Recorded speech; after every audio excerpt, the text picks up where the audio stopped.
Alors voilà, je fais cette petite vidéo aujourd'hui parce que j'ai un téléphone mobile comme pas mal de monde donc pas mal au bout d'un moment des soucis de batterie. Donc c'est vrai que sur les iPhones tous les 2 ans problème de batterie je les change moi-même. Donc vous pouvez acheter des petits kits d'échange de batterie sur divers sites. Donc là, à l'occurrence, l'expérience que j'ai faite, j'ai eu un iPhone 7. Donc on a retrouvé la batterie là. Un iPhone 7, donc on le voit en bas, il est annoncé à 1960 mAh. 3,8 volts, donc c'est une batterie lithium standard. Et le téléphone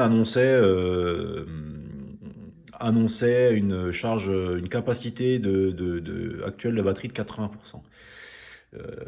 Donc, effectivement, j'ai décidé de changer de batterie. Donc, j'étais sur un site, hein. J'étais sur un site pour commander un échange de batterie. Échange de batterie standard. Alors, j'ai reçu ça. Donc là, vous voyez, 7,45 Wh. Et puis, pareil, 1960 mAh. Voilà. Donc, j'ai changé ça dans le téléphone. Et puis, à ma grosse surprise, j'avais exactement gardé les mêmes performances de tenue de téléphone. Le téléphone se coupait toujours très rapidement. Donc j'ai été étonné. Donc j'ai prévenu le fournisseur en lui disant, ben voilà, votre batterie que je vous ai commandée, euh,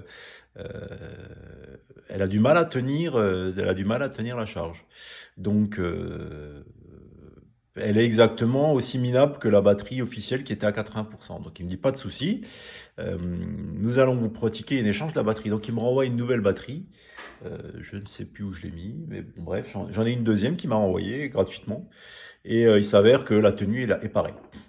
Donc après j'ai réfléchi un peu, je dis ouais mais c'est bien beau tout ça, mais si votre téléphone il tient pas au niveau de la charge, il faudrait pouvoir mesurer cette capacité réelle de la batterie. Et là, je me dis, ben, tiens, pourquoi pas ne pas utiliser un chargeur lithium. Donc, un chargeur, des chargeurs lithium euh, standard qui vous charge des batteries 18650, du LR3, du LR6. Enfin, voilà, il est. Donc, ben, voilà, je me suis fait un, un petit système. Donc, en fait, pour bien voir, je ne touche pas au connecteur de l'iPhone, mais vous avez deux petits plots sous le connecteur. Vous avez deux petits plots où on voit des traces de soudure à l'étain juste en dessous du connecteur. Et en fait, j'ai pris un voltmètre et là, je me suis aperçu qu'on voyait les 3,7 volts de la batterie lithium. Et donc, en fait, ce que j'ai fait, c'est que je me suis soudé deux petits fils. Alors, vous pouvez utiliser du fil à wrapper, fil de wrapping, ou bien ce petit fil-là que j'avais acheté chez Conrad. Voilà, donc ces deux petits fils là. Et puis j'ai pris une pile, vous pouvez prendre une 18650, ce que vous voulez, vous l'isolez bien, surtout, hein, bien l'isoler avec du Chatterton pour pour bloquer les plots de contact de la pile. Et puis vous arrivez avec votre fil derrière, et puis voilà, j'ai refait une petite soudure à l'étain. On est bien d'accord que la pile lithium, euh, on est isolé de la pile qui est en dessous. On aurait pu mettre un morceau de bois, ce que vous voulez. Il faut que ce soit isolant. Ce qu'on veut, c'est raccorder notre batterie lithium, la tester et se mettre en contact dans le chargeur, hein.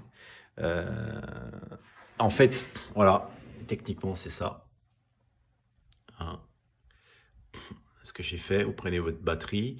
Donc pour que les fils ne puissent pas bouger, parce que le connecteur est quand même sensible, il faut que ce soit bien soudé. Alors, il faut faire gaffe, il faut être très attentif. Très attentif quand vous vous connectez quand vous soudez que vous étamez sur le connecteur parce que c'est super fin. Donc, il faut aller très très vite et puis il faut être sûr que la soudure elle tienne bien. Donc, moi, ce que j'ai fait, c'est que j'ai mis du Chatterton pour bloquer les fils et vu que les fils sont quand même un peu rigides et quand vous allez faire la manipulation de l'insertion du plot dans le chargeur, Et puis ensuite, vous lancez un cycle de charge et de décharge. Donc notre fameuse batterie là que j'ai achetée sur Amazon, qui est annoncée soi-disant avec 50% de capacité supplémentaire d'une batterie officielle, et ben j'ai fait l'essai, et ben voilà, 1986 milliampères, soit 20 milliampères de plus qu'une batterie officielle. Bon, j'ai été sceptique, hein, 2800 milliampères, physiquement la batterie c'est la même. Donc je vois pas comment on arrive dans une technologie standard lithium, à arriver à rentrer 50% de plus. J'étais sceptique, mais bon, on est quand même pareil qu'une batterie originale. Donc celle-là sur Amazon m'a coûté 15 euros. Euh, voilà. Par contre, bah, y a des vendeurs bah, qui vous vendent des batteries. Si vous les testez pas, et ben, bon, vous allez vite vous en rendre compte dans le téléphone. Mais après, voilà, une mise en évidence par un test comme celui-là, c'est voilà. Donc après, je vois tous les commentaires des gens qui disent ouais, super batterie, j'ai enfin retrouvé la capacité de mon téléphone. Alors oui, vous avez retrouvé la capacité forcément puisque vous vous retrouvez avec une capacité d'une batterie neuve officielle Apple. Apple. Par contre, vous ne retrouvez pas avec 50% d'énergie en plus qu'avant. Hein. Enfin, moi, j'y crois pas un instant. Ou alors, faut qu'on m'envoie une batterie pour faire le test. Mais voilà. Bon, ça c'est un petit bricolage que je voulais montrer. Et puis, alors, comme dit, hein, bien faire attention à pas cramer le connecteur en vous soudant sur la batterie. Hein. C'est assez fin. Hein. Donc, et puis le but c'est de, voilà, moi je l'ai fait à la base sur des batteries. De toute façon, je savais qu'il y avait un souci, donc je perdais rien si je les flinguais. Et bien faire aussi attention, c'est des batteries lithium, donc il y a des risques d'explosion, donc faut pas faire n'importe quoi. Voilà, savoir manipuler un fer à souder, de l'étain, euh, et ouais, voilà, faut faire du travail propre, quoi. Mais voilà, c'est un truc qu'on sait faire. Et ce que je voulais mettre en évidence, c'est qu'on peut tester les batteries lithium d'Apple. Donc là, je l'ai fait sur l'iPhone 7. On doit le savoir le faire. Les connecteurs sont sensiblement les mêmes sur les modèles inférieurs. Et puis, je pense que les nouveaux modèles, ça va être pareil. Mais voilà comment on peut tester une batterie Apple.